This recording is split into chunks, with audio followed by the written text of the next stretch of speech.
शिवकाली संवाद चैनल पर आपका स्वागत है। जय माता दी सभी को। माँ के 7वें नवरात्र की आप सभी को हार्दिक बधाई। माँ कालरात्रि महामाया आप सभी के दुखों संकटों का नाश करें, आपके घरों में सुख समृद्धि का वास दें, ऐसा आशीर्वाद शिव शक्ति दरबार की ओर से आप सभी को।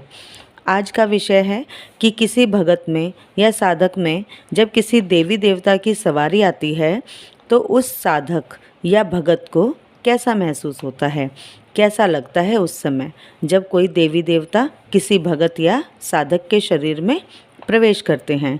ये प्रश्न कई बच्चों ने मुझसे किया है, क्योंकि ये साधना जगत बहुत ही रहस्यमयी है। अध्यात्म का मार्ग, भक्ति का मार्ग बहुत ही रहस्यमयी है और अपने आप में ही अलौकिक है, तो कोई भी इसके बारे में पूरा वर्णन तो कर ही नहीं सकता।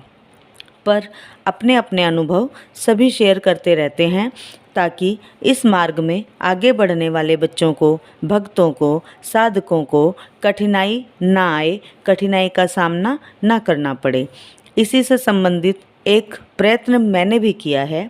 अपने बच्चों, अपने शिष्यों और साधना मार्ग में आगे बढ़ने वाले उन सभी भक्तों के लिए जो अपने इष्ट की विशेष कृपा पाकर आगे बढ़ना चाहते हैं।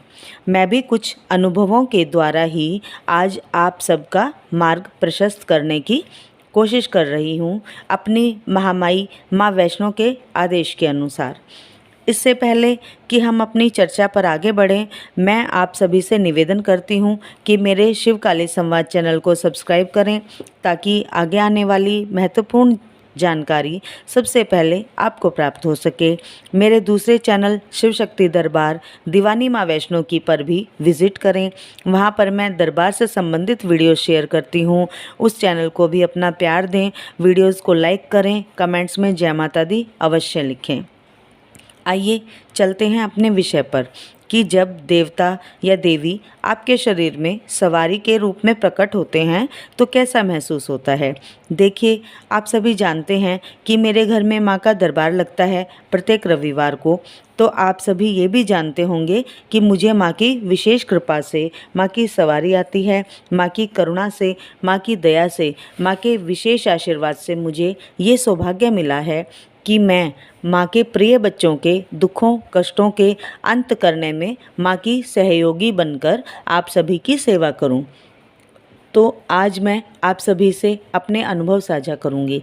तो देखिए बच्चों, प्रत्येक बच्चे जो माँ की पूजा करने वाले हैं, उनके मन में ये जिज्ञासा रहती ही है कि जब किसी के ऊपर सवारी रूप में शक्ति आती है तो कैसा महसूस होता है। सभी ये जानना चाहते हैं कि वो कैसा अनुभव होता है जब माँ खुलकर किसी भी शरीर में प्रवेश करती है, क्या बदलाव उन्हें लगते हैं अपने शरीर में। ये मेरे कई बच्चों के मन में भी जिज्ञासा है, मेरे कई शिष्याओं के मन में भी ये जिज्ञासा है। तो आज मैं उसी जिज्ञासा को शांत करने का एक प्रयत्न कर रही हूँ। तो सबसे पहले तो ये बात है कि ऐसे ही सवारी हर किसी को नहीं मिलती है बच्चों। ये आपके इष्ट की कृपा होती है। जो आप भक्ति में पूर्ण उतर जाते हैं तब होता है, जब आप अपने इष्ट की सेवा में इतना उतर जाते हैं, जब आप अपने और अपने इष्ट के बीच में कोई अंतर नहीं पाते हैं, तब धीरे धीरे आपके इष्ट की कृपा आपको प्राप्त होती है। और दूसरा तरीका ये है कि गुरु कृपा से अगर आपको कोई शक्ति मिली है, गुरु का हाथ आपके सर पर है, आपने गुरु दीक्षा ली है, वो गुरु चौकी या दरबार लगाते हैं, तो उनकी कृपा से, गुरु की कृपा से आपको सवारी प्राप्त होती है। आपके शरीर में सवारी जब प्रवेश करती है तो आपकी आँखों के माध्यम से शरीर में अपनी ऊर्जा प्रवेश कराती है शक्ति। कई शक्तियाँ आपके कान के जरिए भी आपके शरीर में अपनी ऊर्जा भरती हैं, मुख के माध्यम से भी शरीर में सवारी अपनी ऊर्जा की तरंगे प्रवाहित करती हैं। पर ज़्यादातर शक्तियाँ, मतलब सकारात्मक शक्तियाँ, आपके शरीर में अपनी ऊर्जा का प्रवेश आपकी आँखों के माध्यम से ही कराती हैं। और जब प्रवेश होता है आँखों के माध्यम से शक्ति का, तो धीरे धीरे ऊर्जा का स्तर जो है वो बढ़ता है। इसे बढ़ने में कई बार 15-20 मिनट, 8 से 10 मिनट भी लगते हैं, पर किसी किसी को मात्र याद करने से ही सवारी आना आरंभ हो जाती है।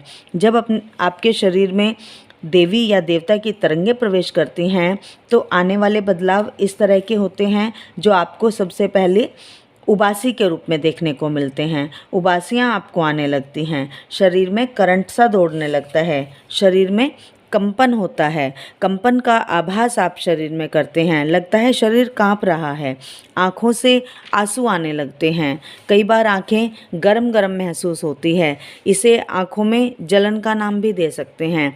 जैसे आँखें कई बार जलने लग जाती हैं, हमें फीवर हो जाता है, तब भी हम महसूस करते हैं, तो उसी तरह का हमें महसूस होता है। आपका झूमने का मन करने लगता है कि किसी जैसे कोई भजन चल रहा है तो हमें लगता है कि हम भजन के साथ साथ झूम लें, अपने सिर को घुमा लें।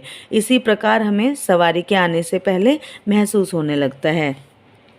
शरीर में एक अलग ही आनंद का एहसास हम करने लगते हैं, मन एकदम खिल जाता है, प्रसन्न हो जाता है।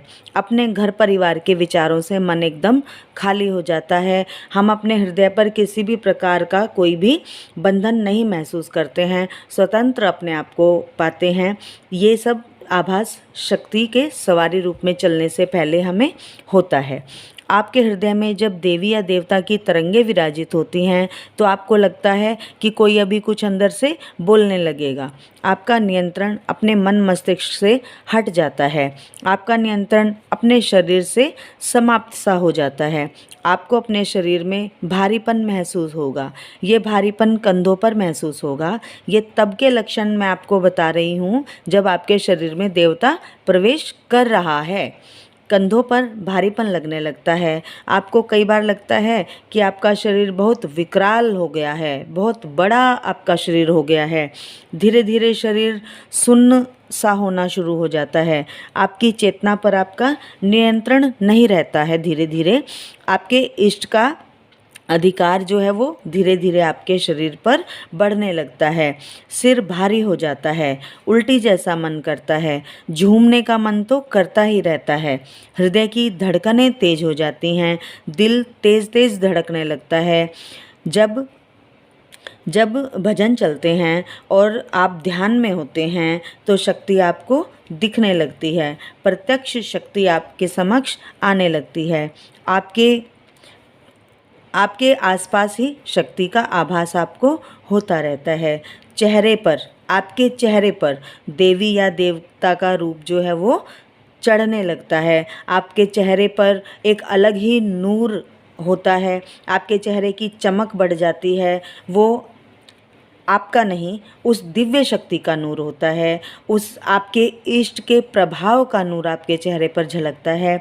शरीर का तापमान कई बार नॉर्मल से बढ़ जाता है तो कई बार नॉर्मल से ठंडा हो जाता है। ये डिपेंड करता है कि शक्ति किस रूप में आपके साथ चल रही है, वो शक्ति का जो रूप है वो उग्र है या सौम्य, ये उस पर डिपेंड करता है। मुझे तो ज़्यादातर शरीर ठंडा ही रहता है ऐसे समय में, कभी कभी तापमान बढ़ने की अवस्था होती है, तो ये अपने अपने शारीरिक लक्षण होते हैं। उसमें भी ये विशेषतः आपके इष्ट कौन हैं ये उस पर निर्भर करता है। ये सभी लक्षण जिनमें सवारी आने वाली होती है उनको होते हैं, बहुत ही सुखद लक्षण होते हैं, बहुत ही आनंददायक अनुभव होता है ये सब। इसमें भी कई व्यक्तियों को सवारी खेल कर आती है तो कईयों को सवारी बिल्कुल शांत रूप में आती है। कोई पहचान भी नहीं पाता है कि सवारी चल रही है या भगत स्वयं बैठा है गद्दी पर। जैसा कि मेरे कई बच्चे भी कंफ्यूज हो जाते हैं जब माँ शांत रूप में गद्दी पर विराजती है। एक बच्ची ने तो अभी कुछ समय पहले ही प्रश्न किया था कि गुरु माँ, हमसे कोई गलती हुई है क्या कि कई बार से माँ खेलकर दर्शन नहीं देती। तो ये सब शक्तियों के शांत रूप में चलने का ही संकेत होता है बेटा। और गुरु के साथ जिस रूप में शक्ति चलती है, चाहे वो खेलकर या शांत रूप में, उसी रूप में ही शिष्य पर भी सवारी चलती है। ये विशेष ध्यान रखने वाली बात है, क्योंकि मेरे ही कुछ शिष्य हैं जिन पर पहले सवारी खेलकर चलती थी, अब शांत रूप में, गुप्त रूप में प्रकट होकर चलती हैं। तो ये थे सवारी के लक्षण, सवारी आने के लक्षण जो मैंने अपने अनुभव से आप सभी को बताए।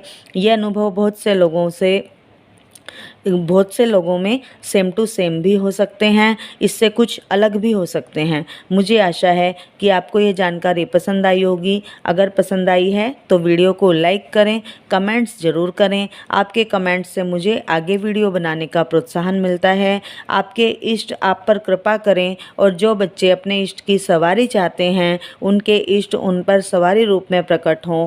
इसी आशीर्वाद के साथ जय माता दी सभी को। जय शिव शक्ति, जय महाकाल, जय महाकाल।